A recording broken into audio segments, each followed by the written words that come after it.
Welcome to Yildiz Readings 5D. Okay, we are here to dive deep into the weekly astrology.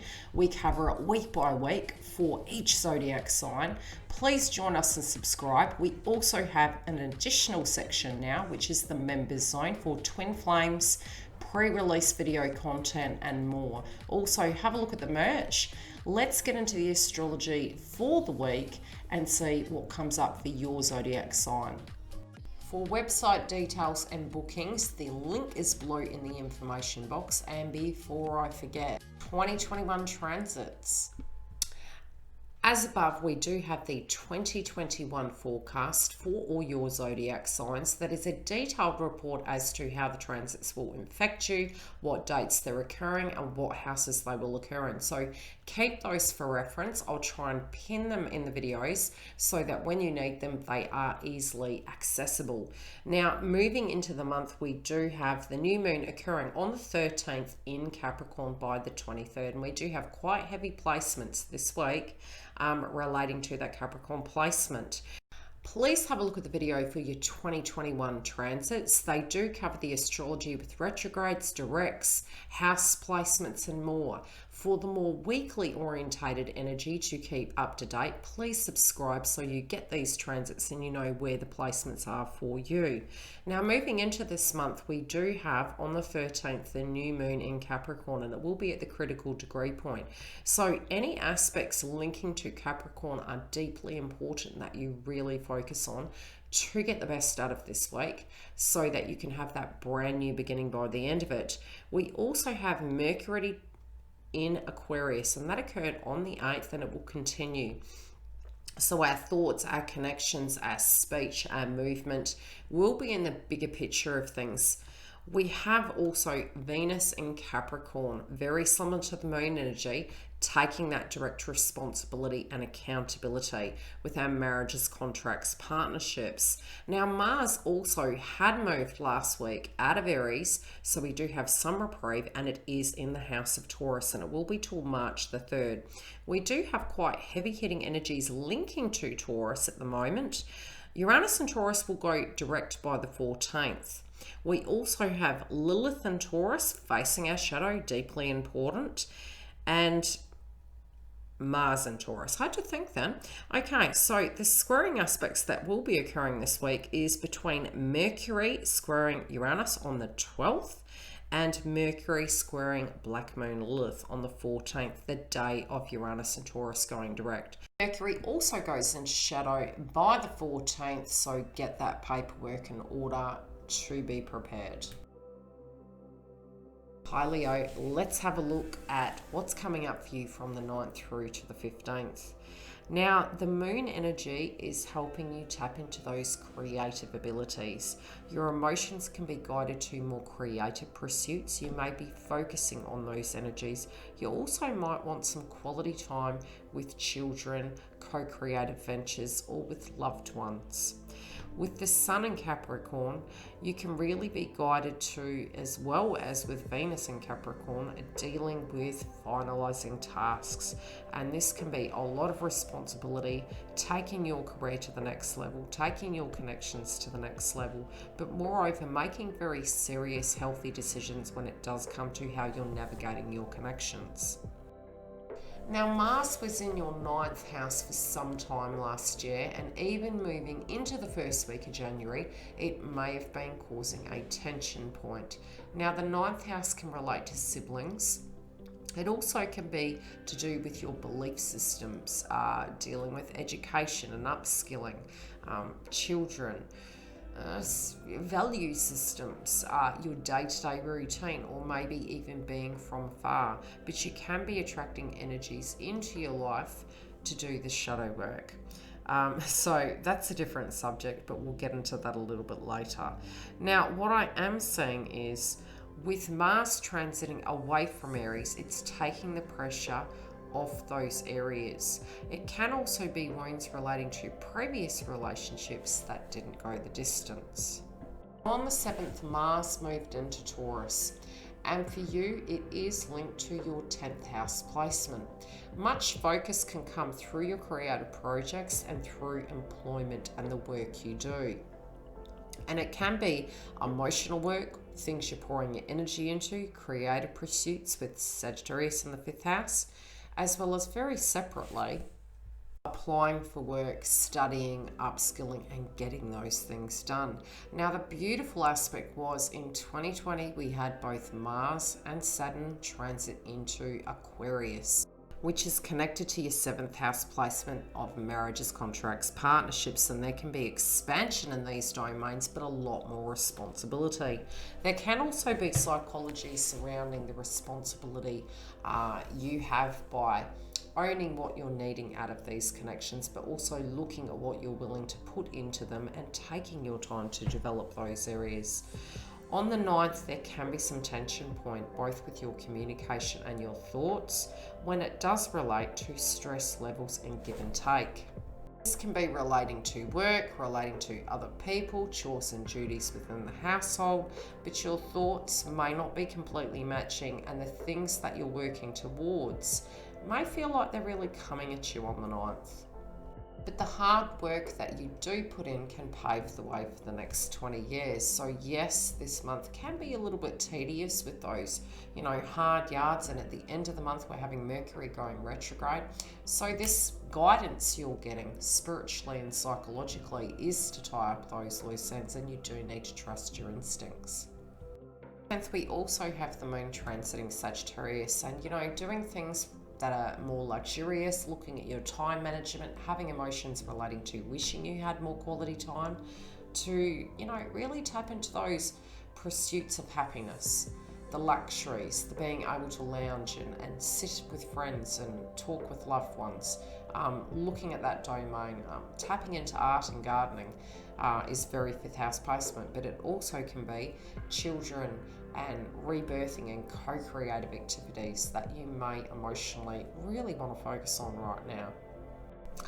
On the 10th, however, we do have Mercury in Aquarius making a conjunction to Saturn in Aquarius, and there can be added responsibilities, and trying to work through those things can feel a little bit complex. And with Venus in Capricorn trining Mars in Taurus, you will find healthy ways to deal with that. At times, it can be the bigger picture you're looking at. It also can be creating healthy boundaries and not doing everyone's work. Really, shifting your energy, documenting down what you need to get done in your day, and really sticking to that. And if then you have space after you've given to thyself, then looking at giving. And yes, the energy and the nature of Aquarius is very giving, but Saturn's going to really rein us in to understand that yes, we can't have growth without structure. Now on the 11th, we're having the moon transit Capricorn, and these themes may feel like prior to May 2020, as we did have the nodes in Cancer and Capricorn, and I did mention this on the live that I did during the month, so go back and see the first video for the month in 2021. And it does discuss for each zodiac sign what was coming up really with the astrology, and how that transit over from Aries into Taurus was really affecting each of us individually. For you guys, you do have a lot of heavy 10th house placement. Now, initially you could be a little bit edgy, thinking, is this going to change? There could be tension points relating to career. For those of you that aren't employed, you can feel very tense about it. But again, it is beautifully aspect. The difficulty, the legwork, the co-creative energy relating to that Aquarius placement is going to give you some ways that you can look at it very differently. So it will benefit you to find unique ways that you can tap into that. So not only from the work that you currently do in your daily life and the steps that you're directly taking. Some of you may have been studying previous to this and upskilling. Some of you may be questioning, are you even ready? With the South Node in Sagittarius, it's saying, yes, you are. Just take that first step. And it does take me back to watching videos on YouTube where the mentor channels say the first step is pressing that record button, and it's really to that degree. Sometimes we can feel with circumstances where we have the trainer wheels on. And yes, through those direct experiences, very similar to parenting, we actually learn through that process. So, try not to second guess yourself if it is something. Can you look at it as a joyride, go and experience it. I do know that in these circumstances and in this environment, so to speak, of what we're experiencing in the beginning of 2021, there can be nervousness relating to, am I going to achieve? You do have the beautiful aspects that both Saturn and Jupiter are going to support each other in it. They might not agree the whole time. Saturn wants you to really level up and make sure you understand the structure of those things, and the rules and the regulations, so to speak, to give you the most success. And Jupiter wants you to go and experience, a little bit like going on a joyride and saying, okay, you might have had a hamburger, and it might not be the wisest thing to get on right away. You may be upside down, but hey, just go and experience. So it kind of gives you those two polarities, and it's by living through those experiences we learn, okay, let's not have a hamburger before we go on that ride. So yes, all this heavy-hitting responsibility relating to the emotions coming up, both with the sun and with the moon, emotions relating to accountability, emotions relating to, okay, what am I doing to change that sector? How am I stepping up? How do I transform that? It can be the house of fame as well, with the sixth house, where you feel you put a lot of energy in and you're quite perplexed by why nothing has really come through. And by stepping back, the sixth house really does educate you to get the most success out of your career. It also teaches you to create those healthy boundaries, get that regimented routine, very similar to Saturn. And looking after your health and taking time to build that plan, not expecting it to be in 24 hours, but looking at the grand plan like the Great Wall of China of the bigger purpose. Probably a bad analogy, but one to look at. Now, yes, the beauty is we do have Chiron and Aries direct. So the wounded healer is during the week making sextiles. So because we have had Mars move out of that domain, yes, we still have Aries and Chiron there, which will assist us to look at these things and not stand in our way, to prevent ourselves from liberating ourselves, going and experiencing things and growing those deeper connections. Now that it's in Taurus, it will be there until March the 3rd. After that, it will be transiting into Gemini, which is currently the North Node, and you'll have a lot of development in that domain. The domain of Gemini for you does connect in with your 11th house, which is a real beautiful aspect when it does come to marketing, advertising. And Leos, you guys are the ones in the Zodiac sign that were born leaders.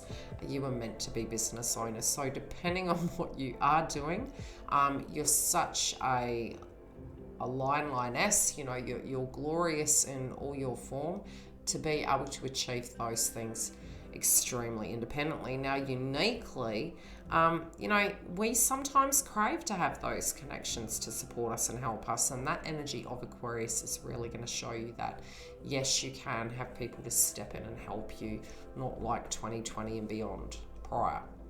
Now, this week might have felt a little bit like a roller coaster. The 13th still has the moon in Capricorn, and yes, it is a brand new moon in Capricorn at the critical degree point, 23 degrees. So if you had been working hard, you're getting your ice cream. You're getting that outcome. It's a bit like, really working hard at the gym and you're only allowed one treat a week and you're like, I made it. I've got my new beginning. That's really the energy. That's what's coming through. And especially when it relates to those Taurus placements, all of that hard work and transformation, we have Black Moon Lilith in Taurus. We have Mars in Taurus now, which will give you a break from Aries, to be quite honest. No shade on Aries, but it was heavy hitting. So, and moreover, we have Uranus and Taurus. Now, it is going direct the very next day. So, these frequencies between the 13th and the 14th can be pivotal points of change for you when it does come to these areas. Now, Pluto is there to show you with those situations, making those hard decisions, what to shift around, what to let go of, getting the paperwork in order, getting life in order, and allowing endings to happen. They're a natural cycle. Now, it doesn't have to be a harsh thing. It could be a washing machine breaking down, i.e. Yes, okay, obviously it relates to your sixth house. It's getting your health in order. It's getting your career in order. It's paying attention to diet, sleep, structure, healthy boundaries. Sounds quite tedious, really, but it's the devil in the detail. So these circumstances, it's showing you how self-fulfilling prophecies can limit you. It's showing you how limiting beliefs and the door closed doesn't mean it's over. Those circumstances. So it will shift away to a point where Capricorn's going to help us let go of those things to enhance your career sector and the things you choose to work on. So yes, beautifuls, by the time we hit the 14th, the moon is transiting Aquarius, and this is connected to your marriages, contracts, partnership, and ironically, Taurus is in your 10th house placement. So as Uranus and Taurus goes direct, it's bang. Really pay close attention to those changes that you need to make. You can be really looking at your connections. You can be looking at your romantic life. This is a major pivotal point in change for you guys. This is not, and I did say it last year, this isn't one of those 2 weeks moving into January that is small by any means. You can feel it internally. This is a major shift. Now, by the 15th, we also have the moon transiting Aquarius. Moon energy can be emotional. We had the new moon in Capricorn on the 13th. It's a new beginning. It's less trigger worthy. Full moon's more trigger worthy. We will be having, yes, unfortunately, a full moon in Leo, but you will be evolved and dissolved of that old kind of energy of who you were by that point. So don't stress about it. The old outdated, it's very natural for us to shed our skin, to transform, and it's beautiful. It's a rebirth. So just know that that is a brand new beginning for you, especially with last year we had the full moon in Cancer. It was deeply emotional. You're setting a new tone for 2021 and beyond of what your benchmark is. Now, if you do want next week's video, please click the bell. Keep an eye on the community tab for the lives. I do have a join button that does give you additional content. A, twin flame videos privately. B, twin flame videos on YouTube continue as per usual and schedule. And more shall be coming. Very separately, need a booking, link below. Do have merch on the channel. It is able to be designed in a way you wish it to be. It can be changed. You can add labels, names. Go and have a look. Separately, for this content released at the moment, it's a few days before, but it will get to a point, it'll be a week to 2 weeks ahead. I do have the members zone, so feel free to go have a look at that. I will see you on the other side. Any questions, feel free to drop me a message. I'll see you in a week, beautifuls. Take care.